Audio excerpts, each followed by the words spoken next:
So once again, I made the annual pilgrimage to Albert Lea, Minnesota to go to the train show, the 2-day train show. And it's one of my favorite train shows because it's mostly just guys selling stuff. There's only a couple stores there that are selling new stuff. The rest is estate sales and used stuff and guys who sell old stuff.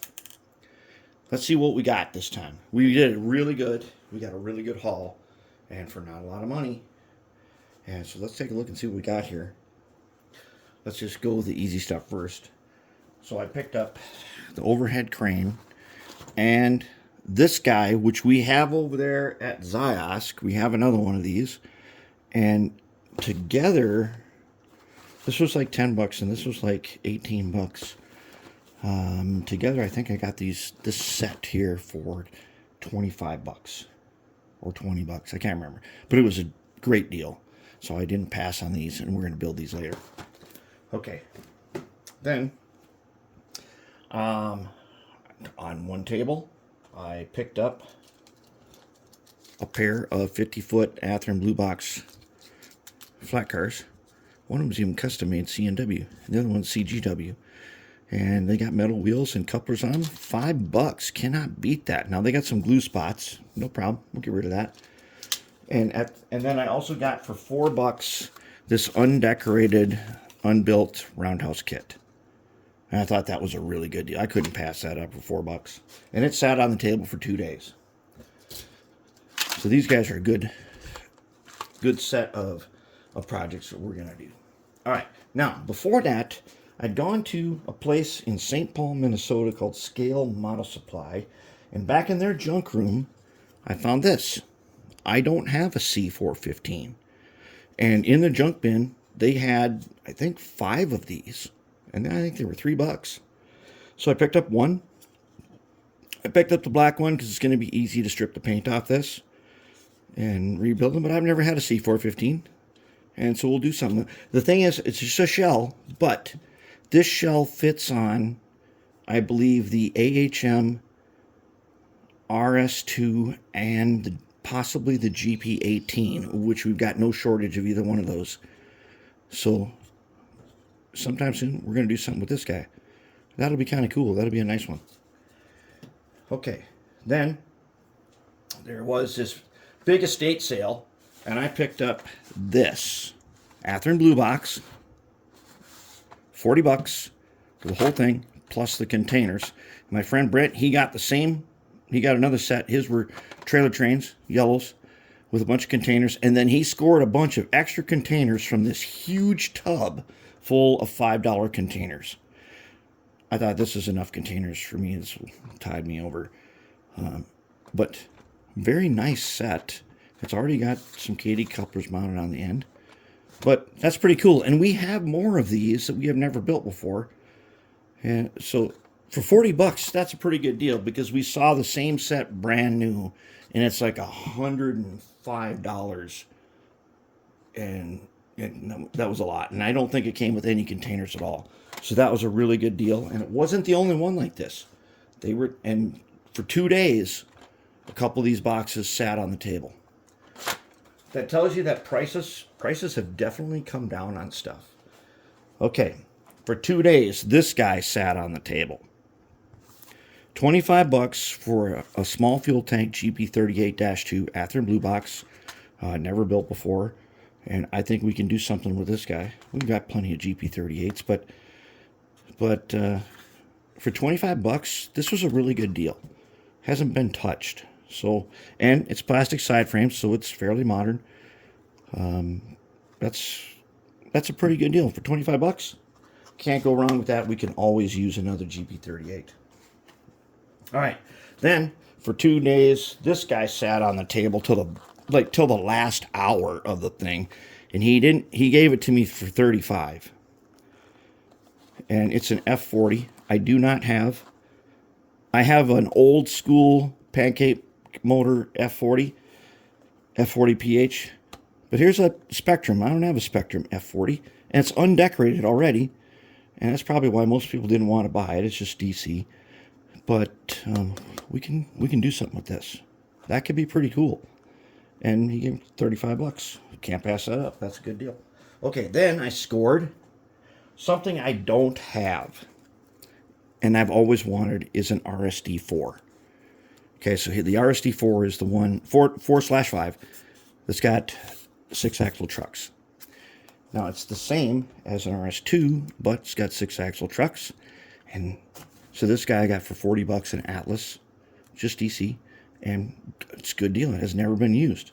And the guy told me the story of it is that he had this huge estate sale going on. And the old guy that bought these, he would bring them to a club and run them one time, put them back in the box, or put them on the shelf, and then move on to the next thing. This is going to be great. This is going to be a good one. And we're going to pair this with these two guys. 20 bucks each.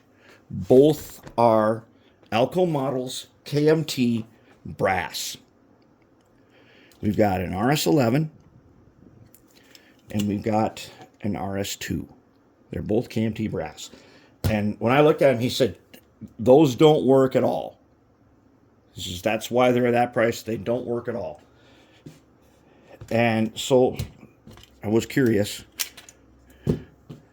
I tried this on a DC track, and it gets power, and the motor does spin, but whatever's going on down below under here inside these trucks, he's right. Trucks don't move. They try, but they don't. There's something going on inside these trucks that we're going to have to find out when we open it up. But other than that, another piece of brass scored for a decent price. I know we still got the U50 over there that we're working on. But I think what we'll do is we'll make these three a pair. And I'll explain the paint scheme in it. But I also got this guy, same problem. There's something going on underneath here where it just doesn't work. That makes me think, I don't know if there's stripped worm gear, stripped something. Something is wrong under here because they pick up power and the motor turns, but they don't move. And the shafts turn. And so that's why they were there for so cheap. And he did warn me, and he says, hey, they're 20 bucks because they don't work. And my guess is that he had gone through this because it's in mechanically, this thing is in pretty good looking shape as far as everything being clean. The wheels are not dirty. Gear towers look in order, everything. He must have gone through this and figured out somehow that there is something wrong that is not economically repairable. So 20 bucks, I got these two guys. And we'll get the paint stripped off them, get them all in the brass, shine them up, and then we'll paint them. And that brings me to this. So then I was having to figure out, well, what are we going to paint these guys? So normally, as you know, we paint things a solid color, and we like to use big numbers and everything, because that's our thing. We like to have big, readable numbers. And I want to, with these, if I'm going to do 3 at a time, I want to use white numbers, and white lettering, because I can cut it on my craft cutter out of a single sheet. It makes decals easy. It makes them super easy to go over decals. It makes the numbers clean and everything. But what color to paint them? So it occurred to me, since we've gotten into this thing where we do striping, and as you all know, that I once upon a time was a fearsome C&W modeler, thought, what if I made them a new shade of green? Not our ogre green, but a little darker green, dark angel's green. And I striped them yellow with a different yellow, not Iandan, but Imperial Fist yellow contrast. So make them green with a yellow stripe running down them. And I thought, oh no, that means I'm going to have to use yellow numbers and everything to match. But you know what? I'm not going to do that. We want these in operation. I think, at this point, we're going to do green with the yellow stripe, but we're still going to use white numbers and letters because of something else I noticed when I was attempting to take pictures of some Union Pacific locomotives. It was backlit on a day where they were parked in this yard, and when I took the picture, I noticed that the lettering itself on the UP locomotives was super, super reflective. They're using some kind of reflective numbering and lettering on these locomotives that they were a pair of GP40s and a GP38 that was really reflective. And I thought, well, okay, that's a justification for why we should use our white. Even though our white is not a reflector white, it made it really easy to read. And I want these things to be really easy to read. But I think we should do a two-tone scheme. We haven't really done too many two-tone schemes. It's been a while since we've done any two-tone schemes. So I think that's what we're going to do. Then the last thing I picked up over here, as you can see, are these Katy couplers. They were in a bin for $3 a piece. Every one of these is either an overshank or an undershank. So they're offset couplers, as you can see. And I've needed these for a bunch of different things. And the ones I have are either Easy Mates, McHenry, stuff like that. I don't have very few Katys like this. So I just bought the whole box of them at $3 each. And now we've got a whole bunch of these over and undershank couplers, just in case we need them. And at $3, that's a really good deal. Really easy to get. And I got them all at one time, and I got some of everything. And that's where we're at. This gives us some very, very good projects to do. And we got to get back to it. We got a lot of stuff to get done. And we've got to get back into working on stuff. So that's what we got at the train show. And we did good. We did good. I came back with just one bag instead of 5 bags. Everything fit in the bag. So did good on that. And I got this contrast paint actually at a different store. But I think that's where we're at and what we're doing right now. Looking good. Couple pairs of brass. I believe Rev 1 motor is going to fit in there. And that's what we're going to do. Rev 1 motor is going to fit in here. We already know the Rev 1 motor fits in this because we've done a couple of other Atlas. We'll do a Rev 1 motor in all 3 of these. And they'll probably all be the same paint scheme together. Now, this guy and this guy, we might do, I'm kind of leaning towards, like these cranes I've been working on, white bodies, red stripe. Something like that. I don't know. We'll see. We'll see what happens.